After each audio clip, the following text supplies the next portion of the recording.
Alright guys, what is up? Welcome to the next episode of A Match Lit. Don't know what that was about. It is me, Emily, if you have not met me before. Hi, how you doing? Today I was like, you have been MIA, Emily, and you preach about this whole thing about being consistent, working hard and stuff like that, and I have been doing that behind the scenes, but have I been consistent with this podcast? No, I have not. So I was sat there and I was like, right, okay, I'm going to be freaking super honest with these people, because I do think you need to be consistent and stuff like that in your life. And essentially, if you're going to start a business and stuff, because you're essentially asking people to invest into you. So if you don't invest into them and give them your time and your efforts and stuff, then you're kind of contradicting yourself. But then I want to talk about a subject that probably some people don't talk about, which is when it gets freaking super difficult. Now, and what I mean by that is, like, starting up a business is not easy. You know, becoming a personal brand is not easy. Opening up an Instagram is easy, but making a following, making engaging content, replying to everyone, that's not easy. It takes time. Like, everything takes time. And like, that's why I wanted to like touch on this. I think there's a variety of people that do a variety of different things on this subject. There's a bunch of people that I know that use it to be like, oh, woe is me, and look how, you know, tough it is and stuff. And they kind of make it about themselves, which, you know, I do think to an extent you have to be in order to understand it. But the way that I want to do it is kind of like how I felt about those harder times in general, and what I would try and do to kind of lessen that, because it's not a fun place to be in, let's be honest. So the first thing that I always preach, and to be honest, okay, so when I started doing all this sort of like entrepreneurial stuff, I didn't give myself a day off at all. Like, I never did. I was always doing something, even if it was just like half an hour's worth of work, you know, like in little blocks, or if it was like a full 12-hour day of like sitting and getting shit done. One thing that I didn't do very early on, which I wish I did sooner, was give myself a break. And I don't mean like, you know, guy, girl, give yourself a break, like, not that kind of shit. Like, get up, make a cup of tea, have a shower, you know, call your mum, you know, like, do something that completely disengages you from the task that's at hand. It is one thing that I wish I did so long ago. And the reason that I wish I did it so long ago is just because it's difficult to be on the go all the time.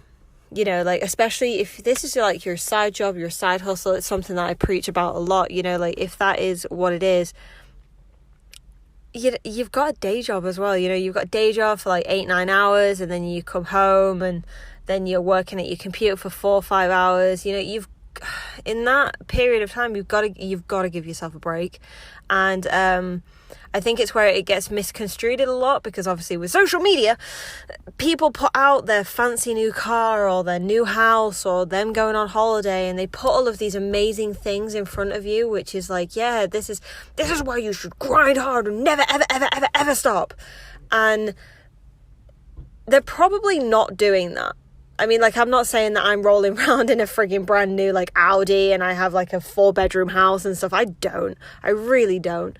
But I have been able to get quite far and do my own thing and be successful in it in my own way in a short period of time. But I have also, especially in the last 6 months, taken breaks. So, like, I will work an hour block, and then I will get up and make myself a drink, or even do something really, really silly. Like, I will get up and go to the bathroom, wash my hands, do something like that. Do something that just, it completely takes me out of whatever I'm doing. So let's say I'm doing graphic content for a client. It completely takes me out of it. You know, like, I'm not then thinking about, oh, okay, so this guy wants this, and this done by the end of today. I'm not thinking about that. I'm thinking about literally, I've got up, I've gone and made a cup of tea, just give my hands a little wash, drying them. Most of the time thinking about some sort of food. So like, what am I having for tea? And then, that's only like a 5-minute segment. And then when I sit back at my computer, I'm kind of like refreshed. So that is like number one, what I would do. Number two is I would appreciate it. And I think this is where a lot of people they won't go about things the way that I do. The worst thing for me was the realisation when I was working my absolute arse off all the time, never stopping, and I had nothing to show for it. Because if you think, when I first started, I would work all the time, and every single penny that came into my back pocket was like invested into something else. It was put into savings. My money went somewhere. So it's essentially like working for free. And that was really difficult as someone who, like, I am used to hard work. My career before this, in equine, it's not an easy industry to be in. It's a very hardworking, very manual sort of job. And, so I know what hard work is, but this was different because it was like 12 hours, night shifts, and then trying to like crank out 2 hours at least of studying for my degree, and then do Emergely and my photography and my film, and it really fucking difficult. And I think it was like a big tipping point. I think I was talking to someone. I think I actually was talking to my dad, and he was like you've just got to appreciate it. He was like, you've got to appreciate that you're that passionate about it, that you're feeling it. And I was like, fuck yeah, I'm feeling it. Like, I feel like shit. I'm not sleeping. I'm not happy. And, it wasn't fun. But being able to appreciate it did actually make me more aware. It made me more aware of what I'm doing and why I'm doing it. And I think, there's a lot of people out there that will essentially say that kind of, segment before this, they're like, basically what they're saying is, take a positive out of a negative. But I don't think it's that easy, because when you are working hard and nothing's going right, people aren't buying your product, you're not getting new clients, you're not getting new photography gigs and stuff, it fucking sucks. Like, excuse my language, this is not a PG podcast, I do swear a lot. And it sucks. It absolutely sucks. And I think that's why, the statistics against us, I think that's why they're there. That's why 90% of businesses fail in the first year, and then 90% of that remaining 10% fail in the next 5 years after that. There is a reason. It's not easy, and it's definitely not what you see on social media. This is a very real chat that I am having with you, and it's probably something that not a lot of people will have. I don't know if it's because they're scared of it, or is it because it doesn't sell. Like, essentially what I'm telling you is that if you are not willing to push yourself to the absolute utmost degree and suffer, then probably being an entrepreneur is not for you. And that, no one likes to hear that. But the funny thing is, you'll listen to stories about Grant Cardone being a drug addict and broke at 40, was it? He was like broke at 40, and he lost his dad died. Like, people don't see these things, because he's so successful, everyone seems to push it to the side. I'm pretty sure when he was a drug addict and he lost his dad and stuff, he would have felt freaking shit. And like, this is why I wanted it to be a real talk, and it's not to deter anyone from doing it. Like, if you want to be an entrepreneur, if you want to have a business of your own, I say fucking do it. Like, I'm not one person to defer anyone away from it, because even if it doesn't work out, it is one hell of an experience, and it defines you a lot as a human being. It makes you realize what this world can offer and what there is out in this world, and you don't have to be poor. This is what, the whole thing with people like, I'm always going to be poor, I'm always going to be middle class, and I'm always going to be rich.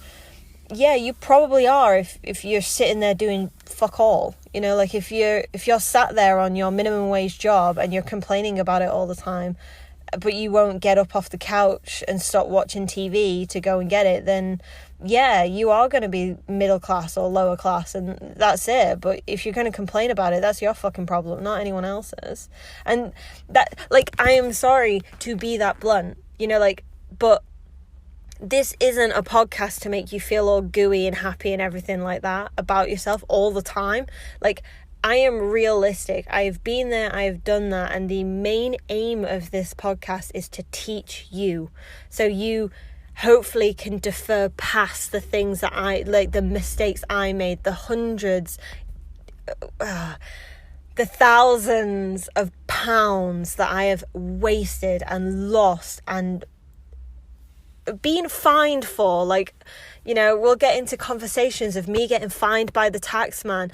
You know, I am going to be realistic about it. And I had a great conversation with my friend Bianca at the weekend, and it just made me realize that people should know about this so that I can hopefully prevent you guys from going through it. And essentially, I am very, very, very interested in like psychology and how our brain works and how we can kind of control ourselves. And I know that sounds funny because you should hope that you can control yourselves, but like control your mindset and control how you feel about things and your psychology towards it. You know, that's what I want to kind of tap in on. And yeah, so I hope you guys enjoyed this podcast. I know this one was a little bit different. It was a little bit more blunt, a little bit more to the point, you know. But guys, I am here not just, you know, not just to tell you you're amazing. I'm here to light a fucking fire up your ass. And you know what to do. If you are inspired by anything that I say or anything that I do, you can happily DM me on Instagram at Emily E Topping, and let's talk. Let's start doing something about your fucking future, okay? Let's start doing it. Anyway, have a brilliant day, or evening, or morning, or whenever you are listening to me, and I will see you in the next one.